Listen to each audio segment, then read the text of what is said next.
Hi, so in this video I want to share some of my own observations about the debate that's going on with Lucy Letby. Is she innocent or not? Now, my own stance on this, I don't know whether she's innocent or guilty. I couldn't say that, but I do share a lot of people's concern with whether the trial was safe, whether the conviction is safe. I do see a lot of things that make me think, I think this needs looking at again. So whether she's guilty or innocent, I think it is important that this does get looked at again. And what I wanted to bring up, I wonder if she is mildly autistic, and does that mean she's innocent? No, certainly it doesn't. Is that certainly not an excuse? But now I'm coming from this from the view of her general demeanor, the things she said, the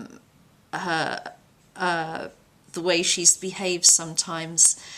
This has been perceived as signs of, oh well, she's got to be guilty. And really, I just want to look at this in a different light, because I think, I really think there are explanations for some of the ways she's behaved. Now, does that make her innocent? No, certainly not necessarily. Would that make her guilty? Definitely not. And especially with girls with autism, if they're high functioning enough, certainly can be very good at masking, and they intentionally mask because they're trying really, really hard to fit in. But there may be some giveaway things, they may, slip up a little bit and people think, oh, that's a bit off. And it's kind of a bit like the uncanny valley effect. I don't know if you've heard of it, but really, as humans, we are hardwired to look at anything that's slightly different. Could be about a place or a person, something different in their expression, or maybe they smell a little bit different, to actually see that as possibly dangerous. And it's a mechanism, it's a mechanism in the hardwiring that's meant to protect us from danger. This is going back to the caveman days. So that may account for, some people's reactions to how she's behaved, how she looks, etc. And we do have this mechanism for the same reason as people see ghosts. We tend towards a false positive, as it were. And in the days of saber-toothed tigers, if you heard a rustle in the bush, for example, you'd rather be a bit paranoid about it, so you didn't get eaten. So that's why I think people could be reacting just to how she is generally. Now, what I think, she was a premature baby herself, so that could have had some effect on how she matured, how she developed cognitively. So she may be a bit behind on, the emotional maturity.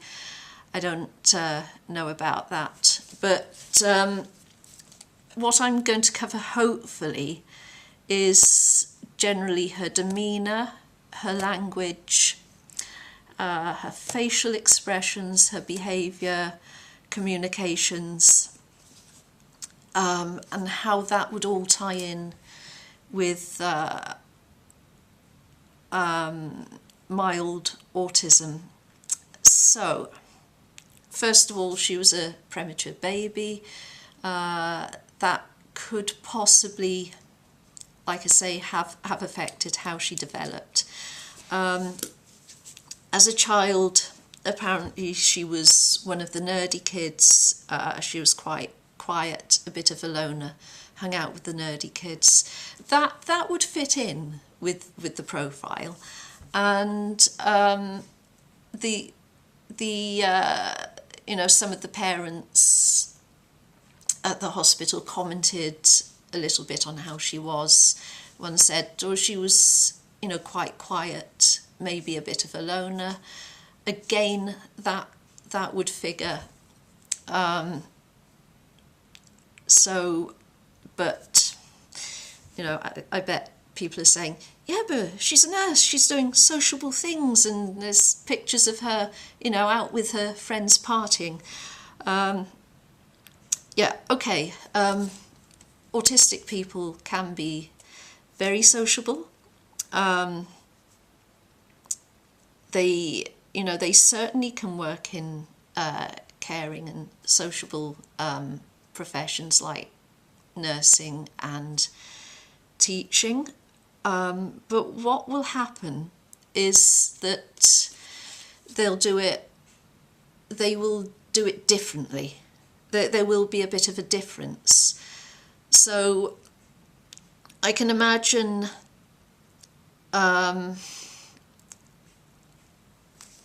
so let's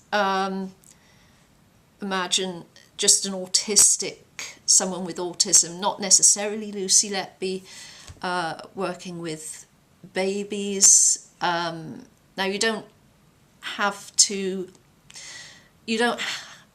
I wouldn't say you don't have to communicate with babies, but you don't have to mind so much how you communicate with babies. So it's probably easier than, say, having to communicate with, you know, adults who may be upset and get emotional and talk about emotional things, and then you don't know how to respond, or something like that.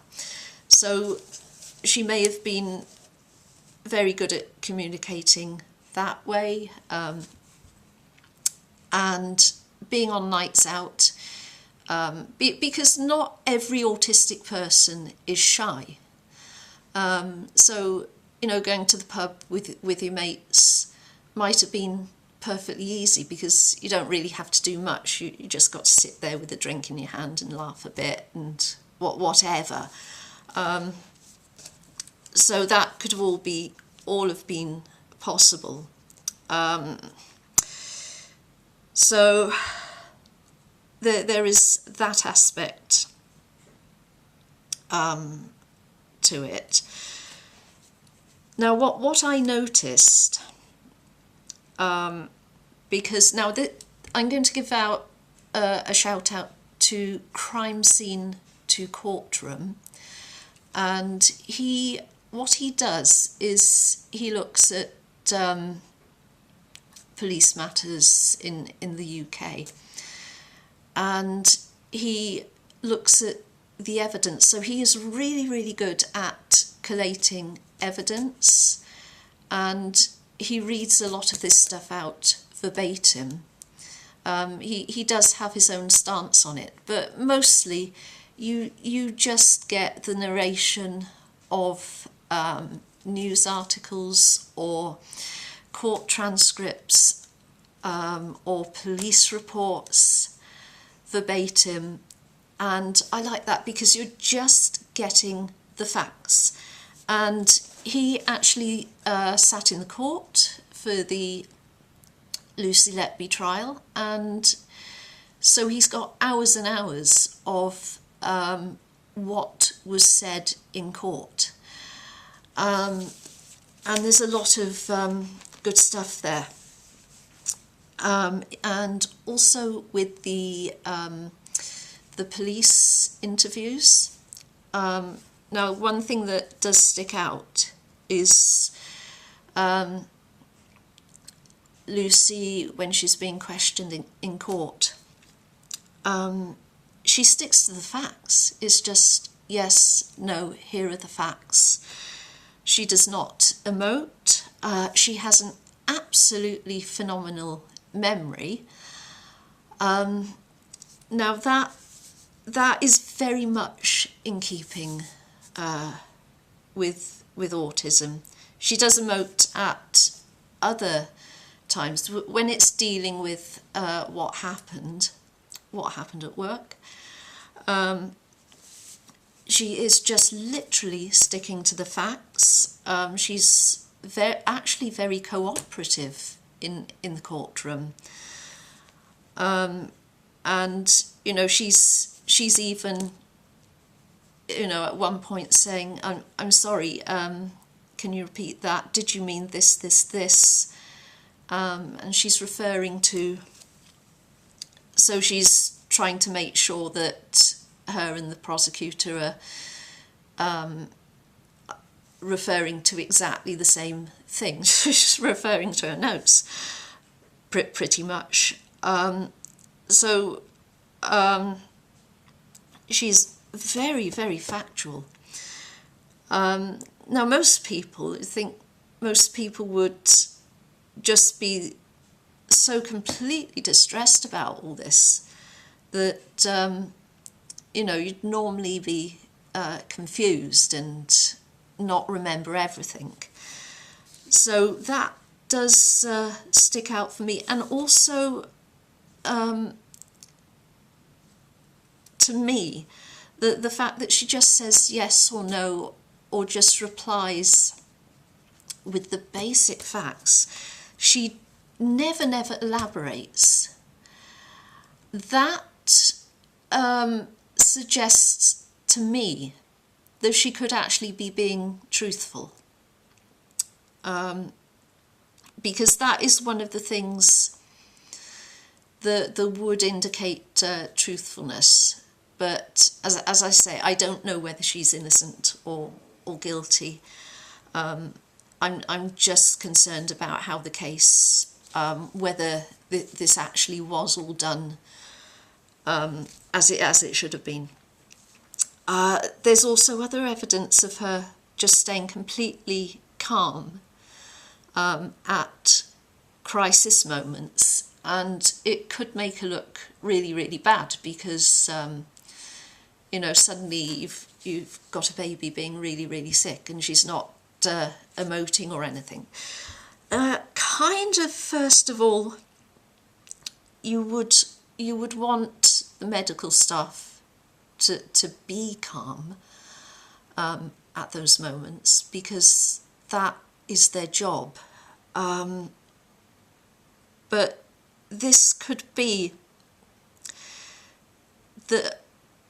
how she is just being focused on her work. It doesn't necessarily mean that you're not caring. It's just you're focused on your work. So you know, I don't know, it could mean one thing, it could mean another. It doesn't necessarily mean that she's not caring or that she's guilty. So, okay, so I'm going to stop here because I'm just going to check my battery. There is a part 2 to this, so I'll continue with the part 2 in the next video.